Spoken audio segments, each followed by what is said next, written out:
So, our usual mind has goals and wants to get answers to questions.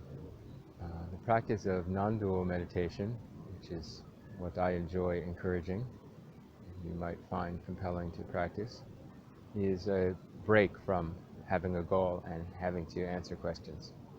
It's recognizing that the questions we have and the goals we have and the answers we want are a natural part of being human, but also don't have much to do with our freedom or our enjoyment of life.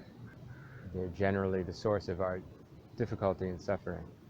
So sitting is a time to take a break from that, take a vacation from that, and recognize the question we have is not so important, and the answer we seek is not so important. It won't provide freedom, because freedom is our nature, it's happening now.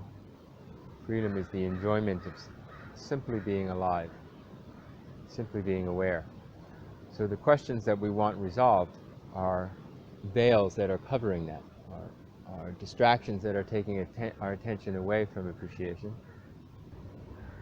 And meditation is a time to see if we can, or to what degree we can let go of those goals and the seeking for answers, recognizing the real answer our heart wants is already here. And the answer our mind is thinking we want is a distraction when we're considering our actual liberation, our actual enjoyment of being alive. So with that in mind, I encourage people to try to regard any desire for the resolution of a particular problem, to allow that to drop away during sitting. So there are questions that you can ask yourself that are helpful for non-dual meditation practice, but they're not ones that the thinking mind can get a resolution to, and they're not ones that you're actively seeking a resolution to. They're questions that help you let go of any agenda, of any resolution you're seeking, of any aspect of your story that you're giving importance. So those kind of questions are, who am I? What is this? What is truth? What is freedom? And all these big questions, these ultimate questions, we have to understand will not be answered by words and by our thinking mind. So when we ask them, we're inviting our mind to relax and open, to not be contained by some conceptual idea, structure. But if we're asking a more specific question about the story of our life and we want an answer to proceed, then we're making meditation into a practical material endeavor, like when you are doing push-ups to get muscle tone, or working at a job to get money to pay your rent. These are things we do in order to get a result. So some people use spiritual practice in the same way. Their thinking minds, their story life wants a result, wants a certain outcome, and they try to use what they might call spiritual or religious practice to get that. I wouldn't call it spiritual or religious practice at that point. It's more a material technique to get some result. And we do that in life, we engage in that in life all the time. But in meditation time, or spiritual practice time, when we're doing that formally, it's a time to remind ourselves that that's not all that there is to life. In fact, that's not the most important thing in life at all. The most important thing is to let go of all seeking, all belief that your problems are real and your resolutions are real, and instead finding that the ground of our being is what we really want, is what brings liberation and happiness, not resolving our story lines. So it's the same like prayer. Conventional prayer might be asking for something of the divine. And to me, that's not actually religious, that's material. It's an exchange. It's like paying a merchant for something to get in return. Whereas a deeper prayer would be not asking for something, but just surrendering. Recognizing there's nothing I need because everything is here. Or some people might express that as feeling gratitude or giving gratitude.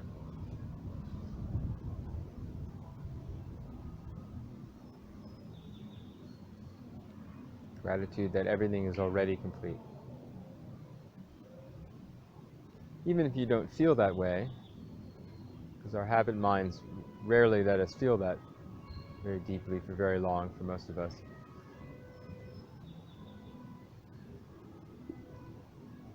But our practice times are times where we're helping ourselves touch that place, or try to remember that place, try to go to that place.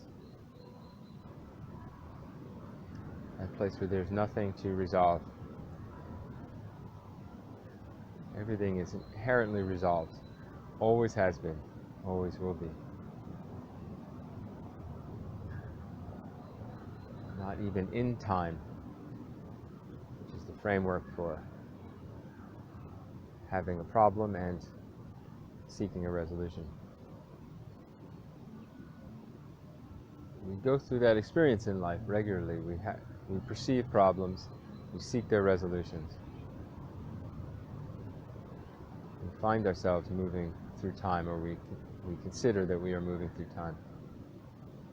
So that's natural, but our formal sitting time, at least, is a time where we can give that a rest. We attempt to give that a rest. At least we consider what it is like, what it could be like to give that a rest. It might be that after meditation, or after having some time of presence practice of some form, that we do find resolutions to our mundane problems a little more easily. It's because the clutter of our mind has been cleared out a little bit.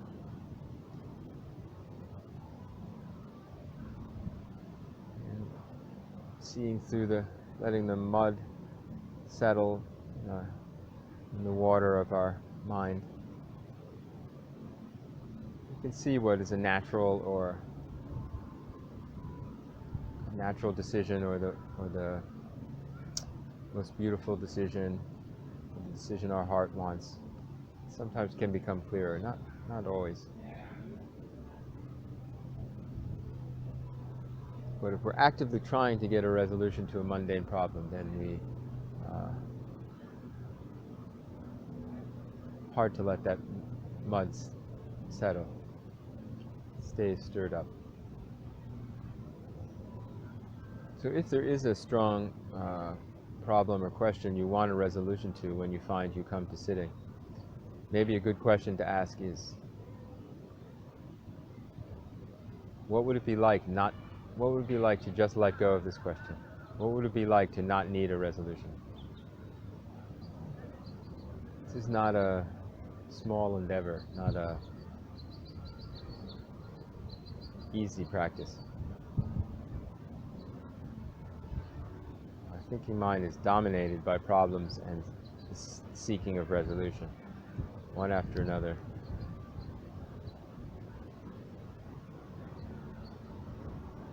So to let go of that is quite revolutionary.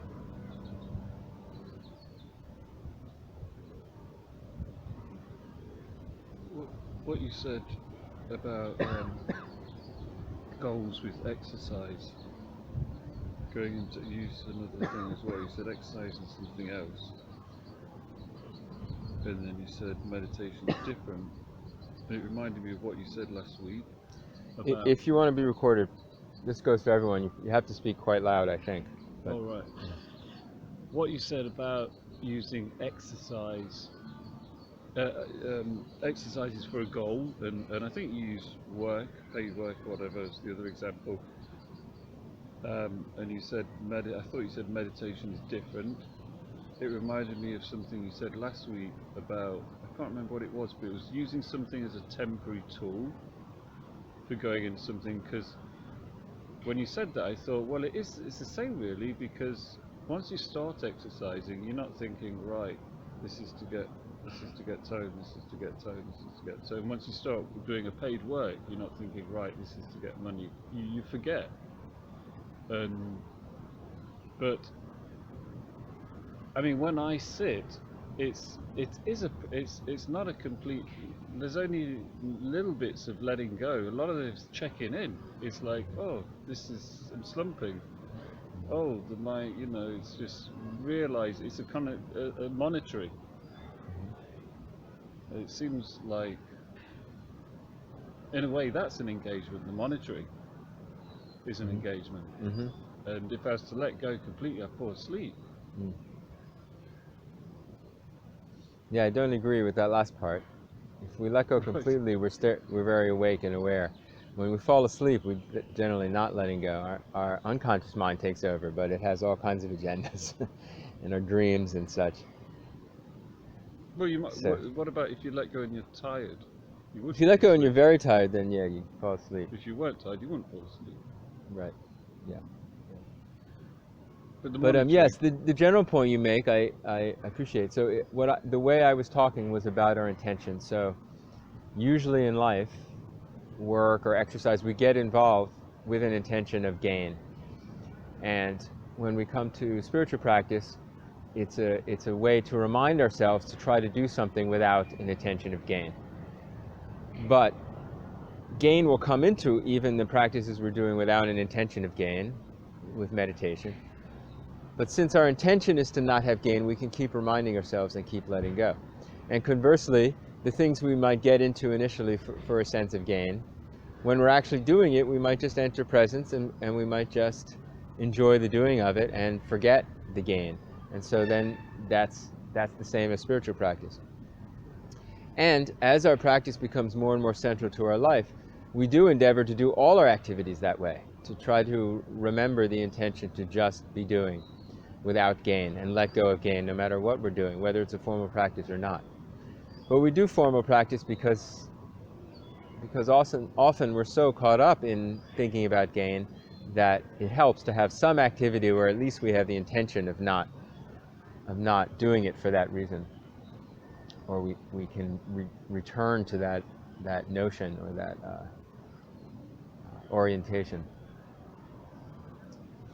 But it's wonderful to do any activity and let go of the gain. Then it becomes spiritual practice, and we just appreciate the being alive in that manifestation, whether it's work or exercise or whatever it is. And when we do the Qigong, for example, that's a mix of, it's an exercise that someone might enter with the intention of gain, but we're trying to do it just as a moving meditation.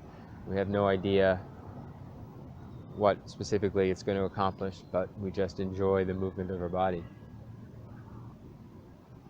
So, no, I don't recommend doing exercise and holding on to the idea of gain, or doing work and holding on to the idea of gain. But it's true that a lot of people do work where if they really let go of the idea of gain, they would stop doing it because their heart is not into doing it. And it's the remembering of the gain, what I'm going to get out of this, that keeps them at it. And ultimately, I think those things are good to let go of, to the extent that we can, to not do those things anymore. Because it's very difficult to just appreciate being alive in them. But if our job that's making us money, we can let go of the idea of gain, and we're just enjoying being alive within them, then there's no problem there. So, same with exercise, and I find with exercise it's a little more true for me because I don't work for money, so that's not an issue, but sometimes I do exercise just for some gain, or I engage in that, or it's just very strong in my mind. And still, within those exercises, I might drop that and just be enjoying doing it. But if I'm not often enjoying doing it, and the gain thing is a strong reason to keep doing it, then it's probably a good idea that maybe I don't need that exercise anymore. You know, unless you have a real significant, if you have an injury and you maybe don't enjoy the exercise that's healing from the injury, but it's very practical to do it, that might be, exception. Still, in that, it's great if we can drop the cause and just enjoy doing it. But even if we can't enjoy it that much, but if it's really practical, helping us walk again or something, maybe we can keep doing it. But for most things, I think it's good to examine, do I only do this because of holding on to an idea of gain, or can I just appreciate being alive within that activity? And if you can, I would call it a wholesome activity. And if you really don't want to do it, your heart doesn't want to do it, and it's only this idea of gain, then it might not be so wholesome for your life and for your spiritual practice. So it's a tricky issue because most of us are involved in things in what we might call the conventional world, in a conventional society that we might have a lot of disagreements with how it's structured, and we find ourselves so-called making compromises in order to get along. And that's all understandable, and no one can delineate how best we can navigate that, really. That's our challenge of being alive in this time and place, this apparent time and place.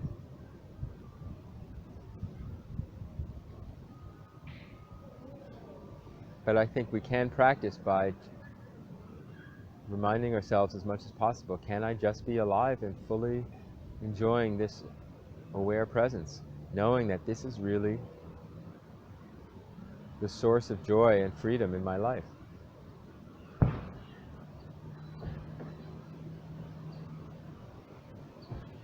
basically, if there's some activities that are conducive to that, we can do them more. And if there's some activities that are really not conducive, we can try to reduce that to the extent that it seems practical. How much can we live a life where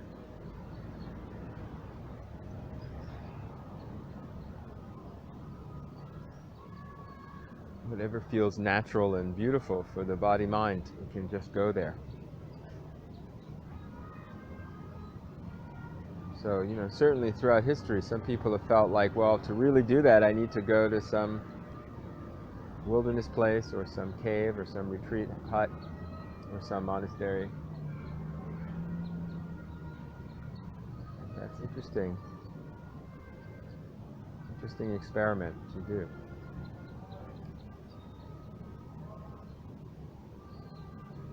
But certainly you can have gaining mind in those places as well. And you can experience freedom, presence mind, right in the midst of the world as well. So-called world. You're always in the midst of the world, but being involved in conventional activities and conventional society, or apparently to an outside observer being involved or somewhat involved.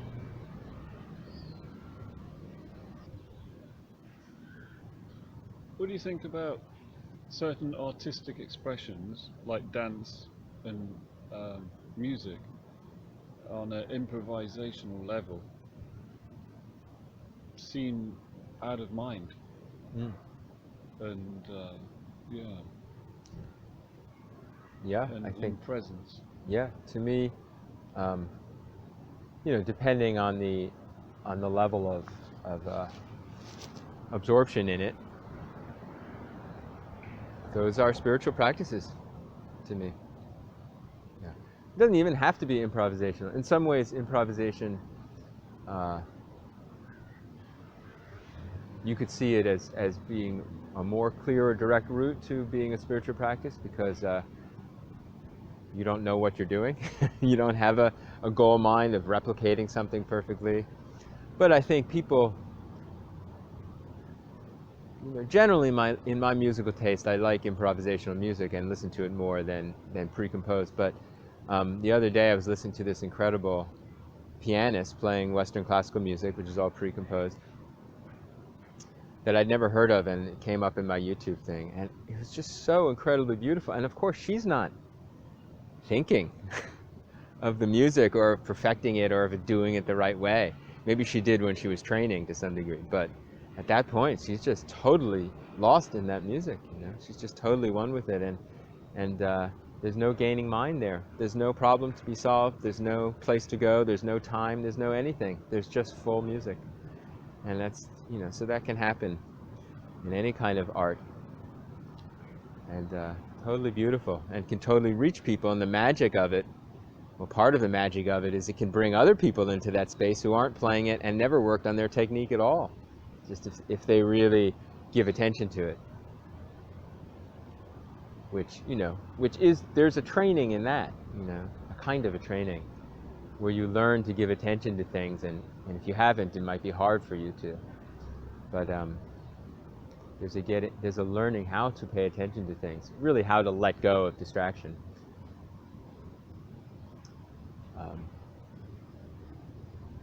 And that's a beautiful, it's, art, particularly performance art, but of course it can be graphic art too.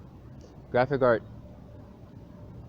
you have a little more attachment to producing something and then the product of it, so you can be a little more caught in time. But I think usually in the actual creation of it, there's that same kind of loss of time and loss of conscious intention and conceptual control.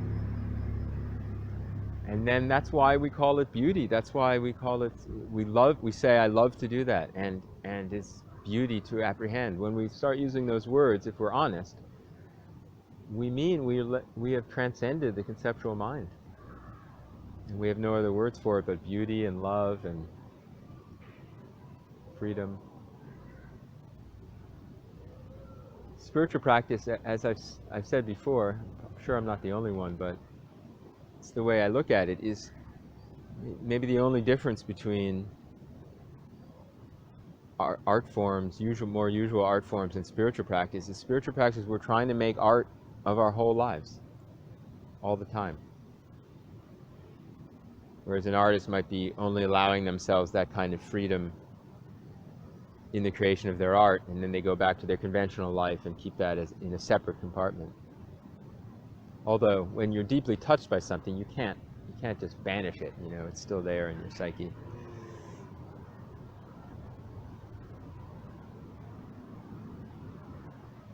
But some artists, struggle because of the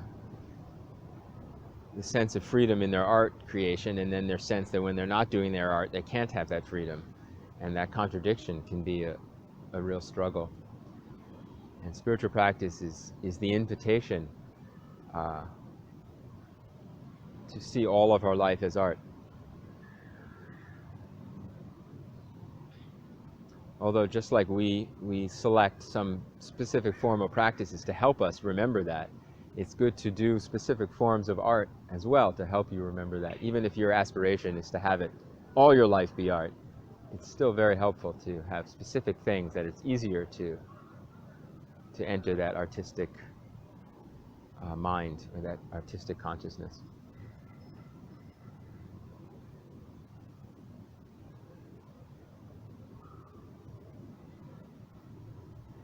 And that's, you were saying about giving attention, isn't that it's kind of not giving attention as well?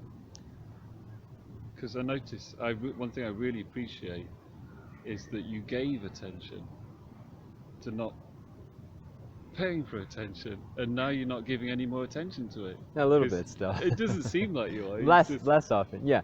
So that was a training thing. That was a mundane goal, and I had to put a little energy into it.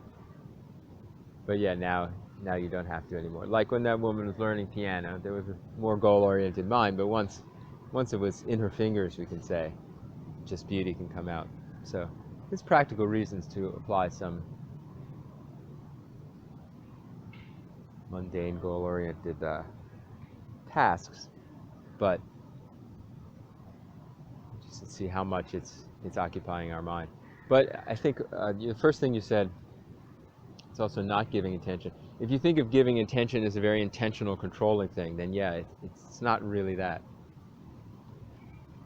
Surrendering to attention, maybe we can say, or it's really just the recognition of our habitual mind that's blocking attention. You just recognize that, and then you let go of it. The power of attention is already, it's your birthright. It's already your being, your nature. So it's a matter of recognizing the habitual activities that are covering it over and muddying it. And it's not even a matter of removing that in some forceful way. It's just seeing that that's happening. And in seeing that that's happening, we start to naturally let go of it. And then the attention just arises. In the same way the clarity of a water just arises as the mud settles. You don't have to like create the clarity of the water. So when we say we have a lack of attention to some thing we're focusing on, it's not really we have a lack of attention. It's just that we have our attention's going in a bunch of other places. And it's surrendering, going to those other places. And then it settles on what's right in front of you.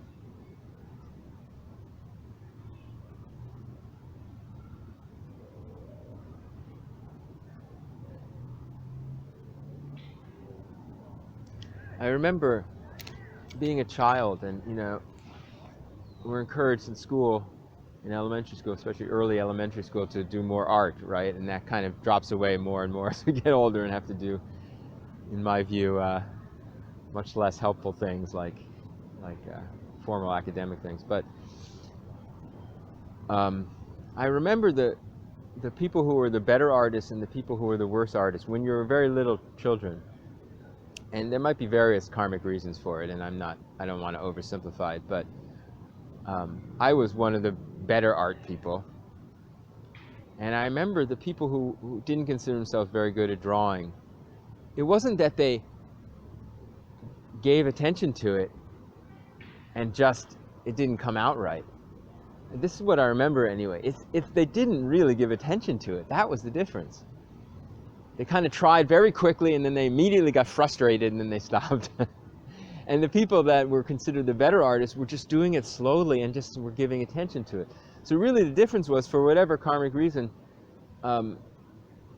it was easier for someone to just give attention to it. And these other people were just, their minds went to other things, maybe judging themselves, how good they were, or thinking about other things, or their attention was just quicker, and maybe they didn't resonate with the way the instruction was given and what they were supposed to do, whatever the reason. But I find generally, with a lot of art, the people who claim to not appreciate it much or not be into it as much just haven't learned to surrender attention to it, give attention to it. Their minds are going somewhere else, and so it's just... Because someone can be, skilled at have a technical skill of drawing something realistically. That also we might say is because they're able to give attention to it more. But even if someone else can't do that, but they really just slowly and patiently surrender to what they're doing in the drawing, it'll be beautiful. It might not be realistic looking, but it'll still be something alive,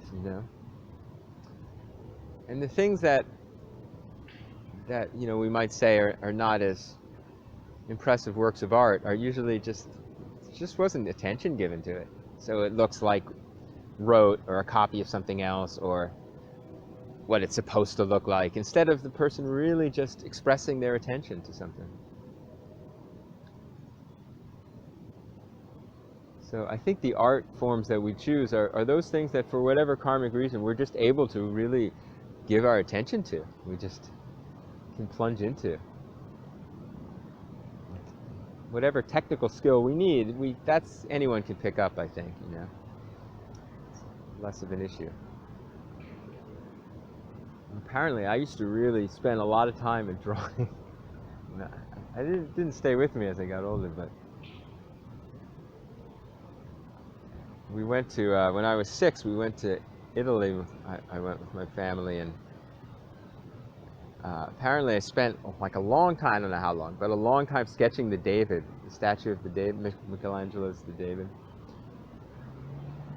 And years later, I was with my mother in New York, and we found the drawing I had made at the time. And it was pretty realistic and detailed, except it was all shrunk. The perspective was like he was shorter and squatter. And I think because I was looking up at the statue, and it's just the way it came out. Apparently I had a lot of patience for that, but I was very distracted in school with other subjects, you know, like I didn't want to give attention to the other things. And I was often daydreaming and get in trouble with the teacher and stuff. We're taught in school about attention, it becomes a chore. Give attention to this thing, you say. And usually it's say, pay attention, right? So to the degree that Jamshed's bringing our attention to distinction between how we say pay attention and give attention. When we're taught in school to pay attention, it does feel like you've got to pay something. And it's like we're asked to bring up this big effort and force ourselves to do something we really don't want to do. So we have a natural resistance to it then, you know, it becomes a struggle. So instead to think of attention as that's our natural way of being. Attention just arises in its brightness and clarity all the time. If we are allowed the freedom to find out where the particular attention of this body-mind naturally goes to, that could be a very beautiful thing. We can dwell in that attention. But if we're told, no, the attention has to be in these things because society says that, and it's not natural for that body and mind to allow the attention to settle there, then it becomes this forced, antagonistic thing. This conflict arises in the mind. It creates a lot of suffering. So we can think of meditation as a time where we're just opening to our attention and letting it be what it is. So we don't try to stamp out the thoughts and make sure the thoughts don't come. But we also allow ourselves to realize the thoughts just come and go, and there's no need to hold, there's no need to develop, there's no need to have a future thing. We can let our attention become full of what's happening right now. When we know there's nothing we really need to remember, there's nothing we need to accomplish, there's nothing we need to manipulate, there's no future we need to make happen, then attention can return to its own nature, can be fulfilled in that real sense of being filled up.